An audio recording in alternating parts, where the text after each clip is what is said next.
对1809年3月18号最后一班由台南飞越南的国际航班以后，就因为疫情停飞到今，目前只有国内线飞平湖3班、飞金门2班，有航站现场零零清清。不过因应越南新住民回乡过年的需求，现在越捷航空1月11号总算恢复对飞，一礼拜有3班，完全无受疫情影响，无参像大陆客并免 PCR 检测。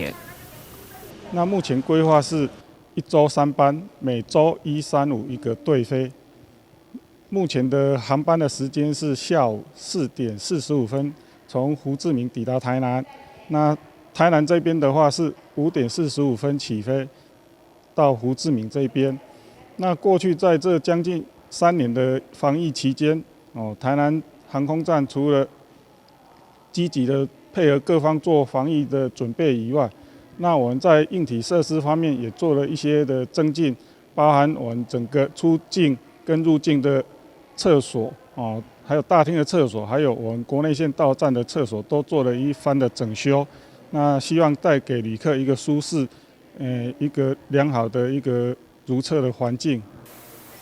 台南航站充分利用疫情期间，除了将出入境大厅环境进行整顿，嘛将对伴手礼商店甲餐饮服务业者整下成功招商，就希望疫情过去会当让旅客更优质的环境。另外，分别受到地勤人力甲政治因素，去年台南就开始争取原日本姊妹市甲香港的航线，不过主任表示，短期内并未恢复航班。香港跟日本大阪这2条航线的话，我们近期有跟华航去做沟通协调，不过可能在他们的各方面的运能准备还有市场评估方面还没有准备要复航，尤其是我们去年11月我们开始在慢慢开放的时候，其实日本那一边的机场，他们有些地勤作业人力基本上是不足的，他们日本对于地勤作业人力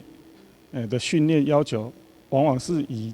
证照来看，会比较严格，所以不可能说临时可以找来临时的人员，马上可以补充上这个人力。根据了解，目前台南飞越南的航线，因为税金加上书面签证起到5000，票价嘛价要2、3千不等，所以一般游客意愿并无悬，也是以新住民加大商为主。台南新闻，阮籍何乔邦采访报道。